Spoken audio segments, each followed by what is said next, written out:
It is the final word daily. Adam Collins and Jeff Lemon with you here in Dallas. First game of the tournament. The USA playing Canada for Westfield London, Westfield Stratford City, more extra, less ordinary. Jeff, 30 seconds to sum that up. Good luck. Oh, I don't even know how to try to do this. Canada were brilliant for 28 overs. Navneet Dalawal made 61 opening the batting. Nicholas Curtin 51, the innings of his life. They got up to 194 for 5.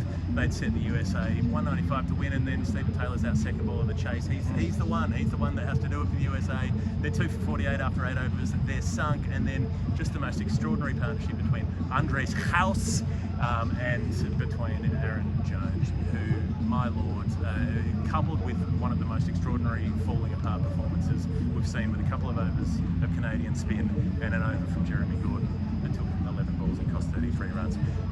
The USA won it in the end of the leg in the end. Nearly 3 overs to spare and, 6 wickets in hand. It's staggering. I mean, they needed 114 runs in the last 10 overs, but you backdate that to after the 8th over, they need to go like 13s or thereabouts. Jones finishes with 94 not out from 40 balls, 10 sixes. A number of them went literally out of the ground. Small venue, sure, but still, they were travelling. It immediately goes down to the great World Cup performance, I reckon, Jeff.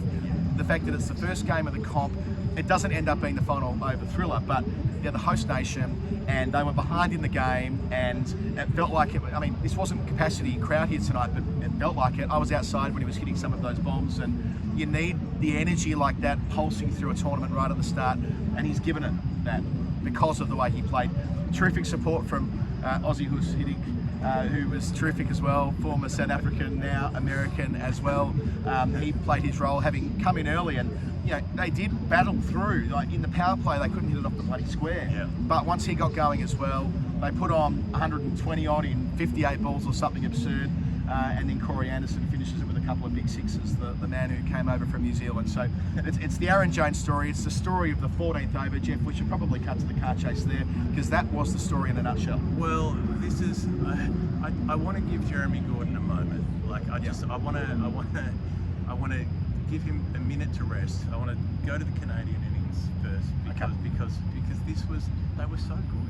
And this is a team that got absolutely rinsed by the USA 4-0 with a washout a couple of months ago. They came in here, they're up against Ali Khan, who can hit those Yorkers and who bowls quick and who rips one through that goes off the helmet. It was Aaron Johnson, wasn't it, who got that short ball that flew off the helmet and away for 4 leg byes, but then it ends up being in an over where 3 other balls either side of that go for 4, go to the boundary. So Aaron Johnson's bashing them away. He makes 23 quickly.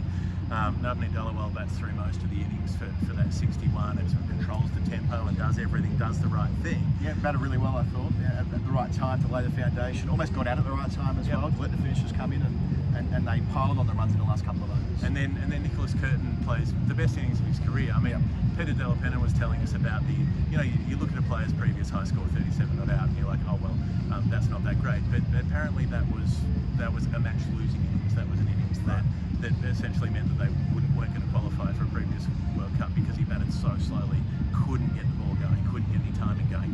Came out tonight, made his first 50 for Canada, timed it beautifully, played so well after his first few deliveries, and then just the way that everybody comes in towards the end and continues to be damaging in the finish. So Dilpreet Bajwa comes in, only faces 5 balls, scores 11, but hits a massive 6 with that.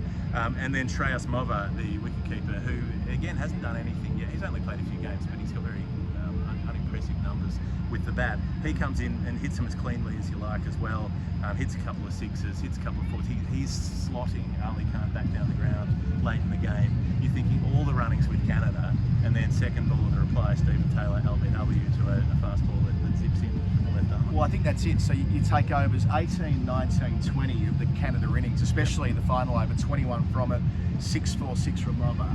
And then, that ball from Kaleem Sana, the skiddy left armour, trapping Taylor on the crease. You can tell how devastated Taylor was to be dismissed second ball league before. He's like, shit, so much hinges on me.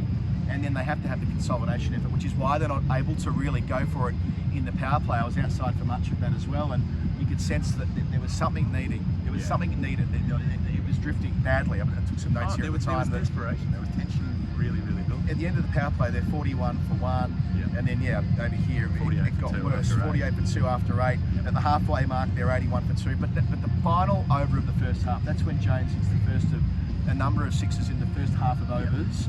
You know what I mean? Like putting pressure on bowlers at the start of an over, really attacking them over long on, lining them up, slotting them. There's a couple of ones that went over over to our left here, out of the ground, which were almost premeditated. Like he made room to give the stumps over. He was lining it up like a golf swing, but once he was seeing him as well, the celebration every time he hit a boundary, or Aussie Gous hit a boundary, they were hugging in the middle of the pitch. He was pumping the fist. He understood. You could tell he understood how much rided on him. Like he was riding the wave, and he couldn't have ridden it any better. It was that turnaround from the bid. So Andres Gous he's anxious, he's nervous. He's batting with Monak Patel, who's the captain, who's going along at a runner ball. Gous is going along at a runner ball. Neither of them are able to get going. They're going through a tough spot of batting. Jeremy Gordon bowls a couple of really nervous first up. He's quick, he's hostile, he's hitting the seam, he's moving it away from them. Has Gous dropped, caught and bowled as well. I mean, that's that right. would have been huge. I mean, it would have been a great catch, but that's the second over of the reply, I'm pretty sure, last ball of it. He drags that in. It's dipping towards his ankles, he's got to get down, he doesn't quite get there. And he's furious too. He sort of throws the ball into the turf, and I thought to myself, gee, if he goes on and is the match winner. Now, he was one of the match winners with the 120 stand, but yeah, I mean, it kind of emphasises the pain for a big Jezza. And then Dylan Hayliger bowls a couple of right arm medium sort of overs that are very tidy, and the captain comes on side, bins Zafar, and bowls some left arm stuff that's some slow bowling that's tidy, and then it's that over from Dutta who comes on and he bowls a no ball, and then there's the free hit that goes for 6, and then another one goes for 6, and it's not like it turns around there, and there's a 6 or 2 in the following over, but there are 3 or 4 overs where they're scoring heavily, the USA, and they're still so far behind. It doesn't feel like it's going to matter. You still think there'll be a catch at some point. And then it's an over from the captain, 3 sixes from that over, and it's Jones just absolutely hauling them. They're not just sixes, they're going way over the change rooms, they're going out of the ground. They lost one ball, they got a couple of the others, they managed to get the ball back. And then he goes, okay, we need to stop bowling spin to Jones, we need to bring on pace, go back to Gordon, and it is one of the most disastrous overs ever bowled in international cricket. And before that over was bowled, so this is before over number 14, they had they hit 69 from 7. Sorry, they needed 69 from 7 at that point. I've stuffed my notes up here. The point I'm trying to make is CricViz had them at 15% to 59% before the over in question. Like they were already ahead of the game, and then by the time that disastrous over was complete, they needed to run a ball, and they were going to do it easy. But I mean, let's go through the over in some detail. I'm going to do that right here. Yeah, it starts with the wide, then let's start with the 6, then goes to the wide, and eventually we get to the catch that wasn't, and 2 no balls in a row, and one of them should have been a wicket, if not for the fact that he overstepped. Let me walk you through it. Okay, so wide, 6, the one that was the weird 6 from Aussie Gous where it went over cover, even though it looked like he was going to get caught and somehow carried. Then he slams one away, shit ball down the leg side, and he pulls it away through fine leg for 4. Then there's another wide going down leg, which there's no nick on it, and it's nowhere near the pad, and they still review it as if to say we're going to try to overturn this being a wide, even though the only thing they could have been trying to, they weren't appealing to the wicket. No, I think it was one of those where the captain was trying to look after his bowler. He could tell he was under the pump, and he's like, on the off chance it's touched some of the pad, I'm willing to burn the review. But it was almost psychology. How does a wicketkeeper agree to that review when it was nowhere near? You know what I'm trying to say? That it felt to me like that was a attaboy, keep your head up. You're going to be okay. You're going to get out of this over. Okay, so then he gets Gous caught at deep square leg, and it's a retrospective. Good bit of bowling too, fingers down the seam. Like, you know, it's exactly what you're meant to be doing as a seamer at that point. And it's a good catch out in the deep. It's a massive celebration from Canada. They've broken the one partnership that could sink them. Then you hear over the loudspeaker, front foot no ball, front foot no ball, and you're like, oh, for fuck's sake. And then the free hit the next ball is, well, so then, and Gous doesn't get off stroke, which he should have run the one and got another run there. That doesn't happen. Then there's another no ball, which goes for 1. Then Aaron Jones hits the next free hit for 6. Then there's another wide. Then there's a single. Then there's another 6. And then there's another 4. 33 off 11 balls. There were 16 legal deliveries. And it was 22 from 3 legal deliveries. So the 6 off the second free hit, which would have been, that was the biggest of the night. That's the 99-metre one, right?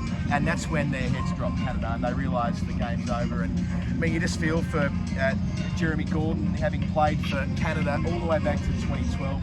He's 37 now. He's been in and out of the side. He's never had a long, consistent run at it. To get to a World Cup, to play an important role in getting them here, only for it to fall apart like that, he'll be devastated.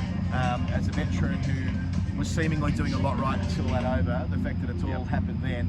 But yeah, I really think this is so much about the way Jones was able to, I said ride the wave earlier. It's like sometimes you just need to harness the energy that the crowd's giving you. And as I said before, it would be uncharitable to say anything other than tonight was a success, despite the fact clearly something's gone awry with the marketing. A couple of our listeners who I ran into when doing a lap of the ground said as much to me. They're like, there's a reason why this isn't full. It's because a lot of people simply do not know this game is on tonight. Beggars belief that cricket people couldn't, but there you go. And it sounded like there was 20,000 people here when there was probably 3.5. That was probably 5.5, I think. Right. So I think capacity's 7. Right. It felt like a good sort of county ground crowd without that being a smart ass thing. But it was absolutely when he was teeing off. That sounded like we were in a full-on, a big. Maybe not a full SCG or anything like that, but you know what I'm trying to say. When it's a smaller area, it can make a lot of noise. Now, another word for Aaron Jones. I know you said Corey Anderson finished it off. It was all Jones. Maybe it was just you're lost in the glare. But Corey Anderson didn't hit any of those things. Oh right. Jones hit 10 of them. Jones hit 94. No, I knew he hit 10. I have to say I thought that Anderson was involved in Corey. Why not? Exchanges. Why wouldn't Corey get onto one? But he barely got the chance because Jones does it with 94 or 40 balls. The reason that's extraordinary is that he's a runner ball merchant. Yeah. Like in this team, he's like he's maybe the 6th biggest out of the 6 specialists. It's not his job. He's not the guy who comes in and plays like that. And yet he did. The only bad shot he played was a reverse sort of switch hit thing in between the 3 6s that he hit conventionally slog sweeping over deep mid wicket. It's like you don't need to do the reverse one. Just hit him that way, and he did. And there's so much made of the fact that he's great mates with Jofra, so they played a lot of cricket together. They went to school together as well, and it's usually Jones tweeting support of Joff. I'm looking forward to Archer jumping on twitter.com at some point, lavishing praise and the love going the other way tonight. I mean, not to say that the love doesn't go that way anyway, but just that publicly it's the underdog in the relationship who's having his moment. And like I said at the start, it is a great World Cup moment. I mean, it's improbable the USA get out of the group, but they've probably banked a little bit of net run rate tonight on the side, not a huge amount because Canada did make 194 after all, but still. But they've banked a huge turnaround. Absolutely. And the energy from that, the momentum from that, like the belief that you can turn around difficult situations from that, would have to be right up there. They didn't just win from nowhere; they mauled them from nowhere. Like it's an extraordinary, it's an all-time result. They might end up. Look, they'd have to beat Ireland, which won't be easy. You can't underestimate the full member nation that's playing all the time. USA playing very little. So, in all probability, these things even out across the group stage. But, if they were to win one more game, they could end up in a sort of, effectively a quarterfinal situation. Well, not quarterfinals, but 20 teams in the comp. But you know what I'm trying to say? They could have an elimination game against India or Pakistan down the line. It's unlikely, but that's the sort of thing they've opened up for themselves.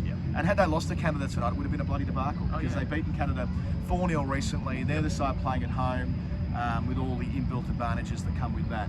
But to come back and to come back and have a barnstorming victory in that way is a beauty. Just on Corey Anderson, by the way, golden arm as well. Wicket with his first ball, pace off as he did so well when he used to bowl a lot for New Zealand. Picked up a second as well. There was at one point where he pinged the stumps down when he ran over to cover. One stump to aim at, off his own bowling. I mean, it wasn't out, but the athleticism really was involved. It went upstairs and it wasn't far away from being a run out as well. But great to see him back in international cricket as a genuine all-round threat for the team. He's only 33 years old. Yeah, extraordinary. But it just feels like he was around forever, and he only played 13 tests for New Zealand. It felt like he was there for such a long period of time. 49 ODIs. He seemed like 150 ODI kind of guy. He might get a few more now. All right, Hall of Fame. Let's pause and go to the final word, Hall of Fame. The final word World Cup Hall of Fame, you will be not surprised to learn, is brought to you by Westfield London and Westfield Stratford City. When one brings two. Everything is big in the USA. Big cars, big egos, the Big Apple, the Big Bopper, Biggie Smalls. But if you're looking for big American food in London, look no further than Big Easy Barbecue and Crab Shack at Westfield Stratford City. There you go. Big Easy Barbecue and Crab Shack. They've got the big burgers, the big plates of slow smoked meats, big racks of ribs and big flavours up and down their big old menu with plenty of daily offers to help you get big value. Westfield London, Westfield Stratford City, more extra, less ordinary. Great to have them on board for every single one of the 40 shows we're going to make over the next 4 weeks. Jeff, to start throwing in, I've got plenty to get into today. There's been a lot happening. You go first though. Oh, I mean, it's hard to actually pick things out because the whole game was Hall of Fame. I've never seen a turnaround so intense and so violent in its intensity. You know, after Canada were sort of going along okay, and they just absolutely zoomed it at the end of their batting innings, and then just the way it goes full. I'm still kind of bewildered. I can't actually really put it into Why words. don't I give you some Hall of Fame prompts? Go on then. A certain subgenre of our childhoods, Jeff, was grand final day. Kids with flags. Kids with flags. Kids with flags, grand final day. Fuck me, were there kids with flags tonight? The bloke sitting next to me in the press box said to me, I think there are about 200 people on the ground. I go, I think you are right.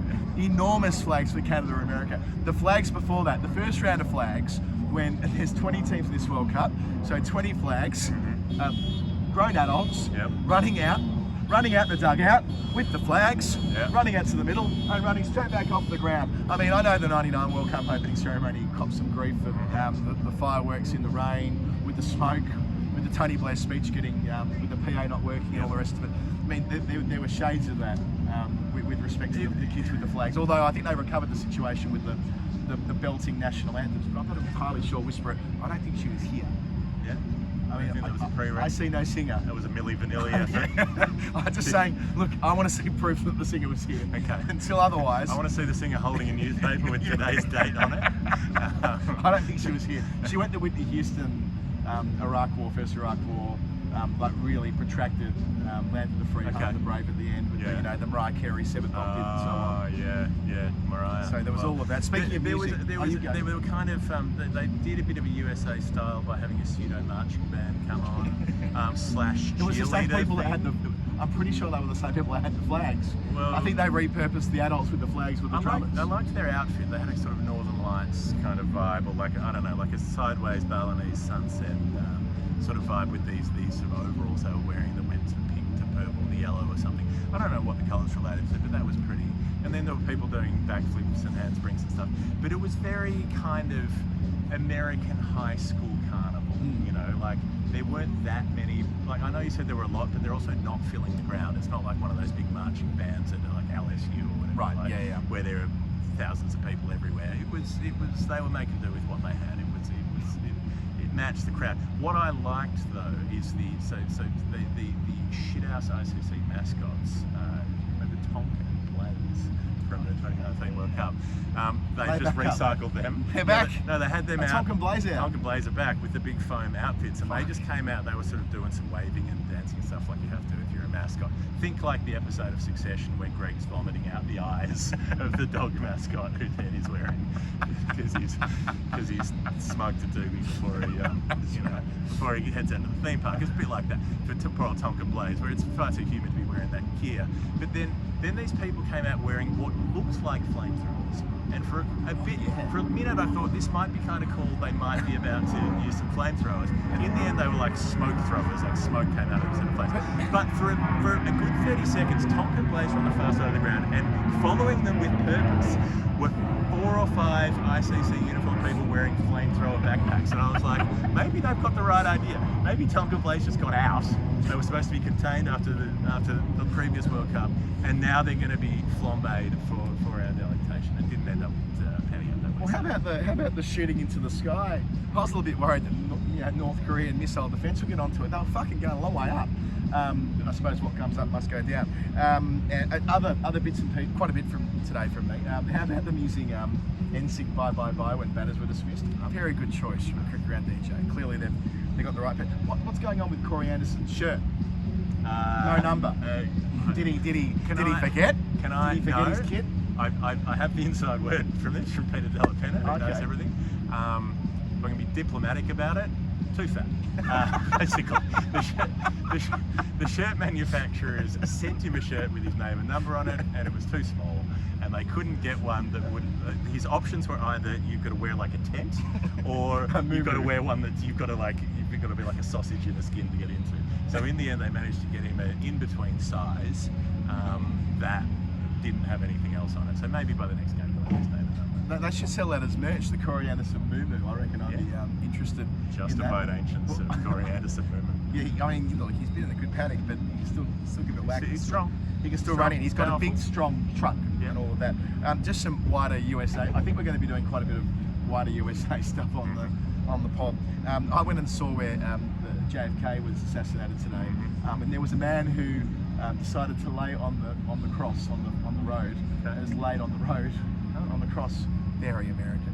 And very American to do that. And of course, Can I just point out, photos. Jesus wasn't lying down. When they put him up, he was up. Yeah. It was it's very much a verticality. A key part of the Jesus story of the crucifixion is its verticality. That's how it works. It's like it's a suffocation thing. It actually crushes your lungs.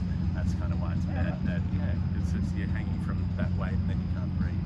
That's why they put nails in your feet. You have to stand up on them when it's painful. That's why it's such a unpleasant.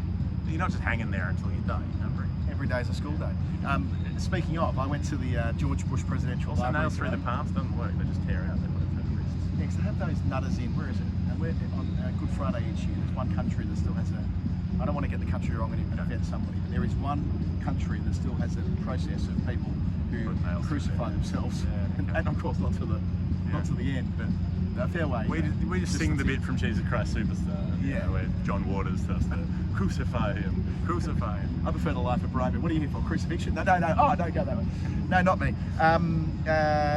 What else? Yeah, went to the George Bush Presidential Library today, which is pretty good. There's a little. Which one? Which George Bush? W. The other one's got his H. He's got his own up in Houston. Anyway, but this was good. The bit I liked most is you're put into a decision-making theatre of sorts, and you get to take all the advice in about going to Iraq in 2003. You get to listen to the CIA, the Congress, your National Security Advisor, I think it is, the UN. But I mean, it's quite balanced in terms of what they're presenting you, and ultimately you have to make the decision whether to invade Iraq or whether to wait for another UN resolution. I mean, I'm thinking to myself, am I being watched? Are the feds going to arrest me if I say UN resolution? Anyway, it was an interesting part. There's an Oval Office there, like as in they've got a full replica of the Oval Office. So anyway, it was worthwhile doing, and I really enjoyed my time in Dallas. But our next stop is New York. We're flying tomorrow. We're going to do the daily show for the Windies game from Dallas, and we're going to jump on the flight, and then we'll be at the game in New York 2 days from now. Fuck, never know who's playing. What I do know is when we make that daily show, it'll be for Westfield London and Westfield Stratford City, more extra, less ordinary. And I think that it's pretty late now. We're being eaten alive by Mozzies, but we're living off the adrenaline of the performance of the USA today. And while we wait for Aaron Jones, we're away. We're Andres Gous on 30 off 30, but we're yet to get to 60 off 40. Bring back Aussie Gous. Bye. All right. Bye.